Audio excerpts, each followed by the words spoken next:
was gonna. So I basically been getting. I know this might sound stupid to you guys, but like I've been getting like these really like kind of intrusive thoughts, like these stupid doubts about like hyperskepticism, right? Like it's like how do we know that the Sahaba like they believed in the Prophet Muhammad sallallahu alaihi wasallam? Like it might sound stupid, but like my it keeps messing me up, and I was wondering how do you deal with hyperskeptical doubts? Like how do you get rid of them? Like Well, how can we prove it? whatever turns up in your mind without evidence can be waved away without evidence because it does not have any basis. So it's kind of like, I'm doubting if if my father's really my father, or if he's actually an alien that came on Earth and pretended to be my father. It's just absurd ideas that people may have. So if there's no evidence for something, you just have to absolutely ignore it. There's nothing to it. You just literally hand wave those things away. So, but how would you respond to people who say like that oral testimony isn't like valid, like a valid source of knowledge? Because I've Well, heard that argument a lot from some people. I'll respond by simply saying to them that is false. That is a flat-footed assumption. That's an assertion that cannot actually be maintained. If that was true, human history, human sociology, human language, human anthropology, human understanding of basic day-to-day events. Oh, I can't trust the BBC, or I can't trust CNN, or I can't trust this guy's word, or that. Like, this is absolute nonsense. Human beings depend upon testimony for the large part of their knowledge. So anyone that comes up with something like that, you just literally have to give them a few corrections in terms of their daily behavior, which relies upon testimony, right? You can't survive without testimony. All right, okay, thank you. That kind of clears it up. What are you going to add to the testimony thing? Like when it comes to the Quran, the Hadith and stuff, you've got to remember, like one time I was doing something called, I'm not sure if you've heard of it, it's called a CELTA course. Oh yeah, it's teaching English as a foreign language. Yeah, it's one of the things I've done some time ago. And what I found interesting is that in language, there's a difference between the lexical items or the words and the graphemes and the phonemes or the phonetic, the way something sounds. You see, so there's something called a Cambridge Learning Dictionary. As an example, there's more learning dictionaries, but the Cambridge Learning Dictionary, what it does is it will tell you how something sounds, and there's a whole range of symbols. Some of you may be aware of them, some of you may not be aware of them, which tells you how to pronounce certain words and letters. So, for example, the word London, it's London, yeah? But if you pronounce it as it sounds, it doesn't sound like that. It's like London. It could be many things. Like could be very interesting. Right. So on the O, there's something called a schwa. The schwa is a symbol. It's like an inverted E, and that's like the sound. Now, how do we know that? We know that only through oral transmission. Like if we had only written words around us, which was not facilitated by oral transmission or a chain of oral transmission, it would be unintelligible. So like a knife, we would call it knife. Yeah, possibly. Maybe we wouldn't even know how to even do that. Because, like I said, many of Polish and Polish, you have something like, you have the issue of homophones and homonyms and homographs. So you got two words which sound the same but spelled differently, two words that are spelled differently but sound the same, and two words, like, for example, Polish and Polish. They spell exactly the same, but they sound completely differently. How do you know that? How do you know X from Y? You know because of the oral transmission. How do you know how to say Polish in that way or London in that way? Because of the oral transmission. So the moment you start saying, well, oral transmission has no value, then you are, for all intents and purposes, putting language or spoken language into jeopardy, like into disrepute. Because how is it that we can speak to each other in phonetic pronunciation, which wouldn't have been known to us unless it was taught to us through someone else that we heard it from? And this is if you go back to the Quran, وعلم آدم الأسماء كلها ثم عرضهم على الملائكة فقال أنبئوني بأسماء هؤلاء إن كنتم صادقين. That the process that Allah had with Adam is that He taught him the words, and then He told him to speak it to the angels. So there was a listening, and then there was a speaking component. If these things are not present, then language cannot be carried forward. And so for those who say that oral transmissions are invalid, then languages will be a very big problem for you to try and solve. Secondarily, there's lots of key texts in the Western world, ancient and contemporary and medieval, all of which rely almost solely on oral transmission. Like Homer's Iliad, for example, it's only known through oral transmission. So how do we know it? We know it through oral transmission. And so with all of these things and more, those who say, well, oral transmission has no value, it's kind of like it's an odd opinion, to be honest with you. Like, why do you prioritize or hierarchize one set of empirically understood datum over and above another set, both of which can be susceptible to distortion? Yeah, so this is a very good point that you raised. It's basically selective epistemic assertions that you selectively decide that will be valuable and this will be unquestionable, but this thing I'm going to throw out. But why are they really throwing it out? Because they know we use it as an argument. What they don't realize is that they are throwing out the baby with the bath water in terms of their own epistemology, because then they'll have to say, like you said, language, even science, even history, all these things they'll have to deny.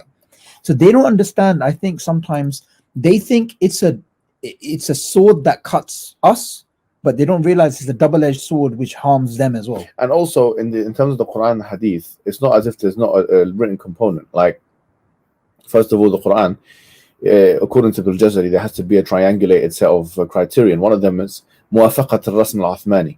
That has to be in accordance with the Uthmanic text. And the Uthmanic text is something which, as we know, is written, but it has been written since the time of Uthman. So there is a tradition of writing in this. It's not like, and when the muhaddithin, they talk about dabt, which is one of the 5 conditions of a sahih hadith. Dabt means accuracy, and what the rawi has to have dabt either in written and or memorized speech. So it's not as if the written aspect is not respected in the Islamic tradition. So with all these things and more, I don't think really there's a case to be made. I think that they're very jealous of what we have, if we're being honest, because nothing has ever been preserved in a medieval time or the time of antiquity the way the Islamic tradition has been preserved. Simple as that. And subhanAllah, and about this, I was thinking something, It says Low Barry. Oh, right. I was thinking something. The other day, we were with those brothers who were super interested in those areas of Islamic Aqidah and areas of Islamic epistemology, an area of Islamic, the sort of deviant sects and, all those things. They had, do you remember the guy put out the book and he's reading it and he's saying that? So you have to have an interest in those things. I think someone's ringing me for the food. So you have to have an interest in those things. So subhanAllah, the life of the Prophet ﷺ was such that he led large groups of people, hundreds of thousands of people, to have the motivation to have these things which are quite pedantic. You have to, find out the source of this particular verse, or how do we know that it's, the isnad of it, and so on and so on. So all of that incentive, that culture needed to exist. Hundreds of thousands of human beings had to be interested, like those brothers were, in order to preserve it, for the Quran to be preserved. You couldn't just, even if you had, say, 1 billion, right? You'd have to hire people, but you still wouldn't be able to get them interested in the topic. You're absolutely right. So subhanAllah, that culture itself is a miracle. Why is it that, I mean, there's this famous statement about Salahuddin Ayyubi that, if someone narrated to him a hadith of the Prophet ﷺ, he wouldn't listen. He'd sit down and he'd tell other people to sit down while it's being conveyed. So that collective culture, that's a miracle. That is a real miracle. How did that culture come around? If 50 years from now, we were to look back at all of the information about Obama, how much would we know? Even though we live in a tech, let's get all his videos, Obama's videos.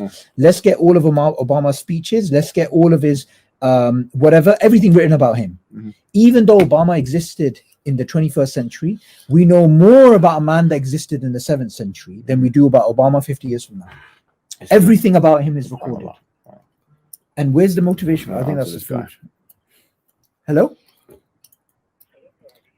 Yeah, 3rd floor, 321. Yeah, are you on the 3rd floor? Hello? Okay. Moreover, on the other point, Turn on. on the other point, Hello, turn on. Can on you the, see? on the other point that you made, yeah, just here. about the Sahaba, you have to remember what the Quran states about this, right? So the asl is that the Sahaba, Allah has done taraddi on them, which means that He's already pleased with them. Thank you very much, brother. You have a very safe evening. Why Allah subhanahu wa ta'ala, He says, وَالسَّابِقُونَ الْأَوَّلُونَ مِنَ الْمُهَاجِرِينَ وَالْأَنصَارِ وَالَّذِينَ اتَّبَعُوهُم بِإِحْسَانٍ رضي الله عنهم ورضوا عنه وأعد لهم جنات تجري تحتهم الأنهار خالدين فيها أبدا ذلك الفوز العظيم. And then in the next verse, وممن حولكم من المنافقين وممن حولكم من المدينة المنافقون. You know, so the asl is that the Sahaba, that Allah has done taraddi on them, which means He's pleased with them, and the munafiqun are the groups of people which are extracted from that major group. And so how do we know who the munafiqun are? We know because obviously Allah, He knows best, because He said, لا تعلمهم الله يعلمهم. Like, you don't know who they are. Allah knows who they are. But then He revealed who they were to Hudayfa bin Yaman, and there was a list of them, and we know like Abdullah bin Salul and others that were munafiqun. Now, if we know one thing we can dispel is the Shia claim that the Sahabiyat and the Ummahat al-Mu'mineen were munafiqun. We can dispel this because if it was the case that they were not actually true believers and it was written in a paper, then how could the marriage of the Prophet ﷺ be valid to them? How could it be that Allah would allow him to be with a munafiqah? You know? Yeah. Now they could argue, well, actually look at Lut and Nuh. كانتا تحت عبدين من عبادنا فخانتاهما. Now his wives were done khiyana of him, like they went against him. But it's different because in this case, Allah subhanahu wa ta'ala allowed the continuation of the marriage. It didn't cease at any point. And moreover, Allah had told the Sahaba who was the munafiq and who wasn't the munafiq. And they continued being leaders in the community, by the way, you know, after the Prophet ﷺ's death. So all of this and more, it indicates to us that the asl is that the Sahaba have been given the gold stamp of approval from Allah Himself. Yeah. And you know, even in Shia reports, you'll find like, subhanallah, you know, الذين يبايعونك تحت الشجرة, you know, the ones who gave you bay'ah under the tree, and we know who was under that tree, you know. And so you look at the evidences, you realize that that's the Quranic evidence, which is the strongest. And then you have the living evidence, like that they fought with him, like how they lived with him. That's sincerity. Like when you were willing to put your life on the line for something, that is sincerity. Well, you wouldn't do that with a cause you don't believe. You pay people money, they'll run away. A standing army will run away. Exactly, yeah. And you know, I was thinking about something. You know, the verse in the Quran about if you spend a mountain of gold, you couldn't have brought their hearts together. The Sahaba, bro, it's phenomenal. These warring tribes, these people who were at each other's necks for, you know, years and years and years, and revelation comes, and you know they're willing to allow a stranger to come and live in their house, and he's come from a different city, and they'll take care of him. They'll go hungry themselves, but they'll feed their thing. They'll choose a stranger who's a believer, who's a black man from Africa, from Abyssinia, over their own tribe.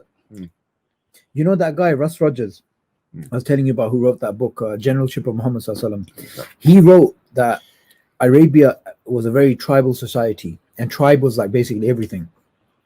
But the Prophet Sallallahu Alaihi Wasallam created a super tribe called the Ummah. Isn't that deep? Yeah. A tribe which is way beyond, you know,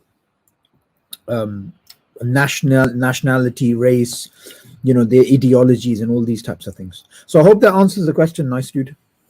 Yeah, it did. Thank you. Allah bless you guys. God bless you, man.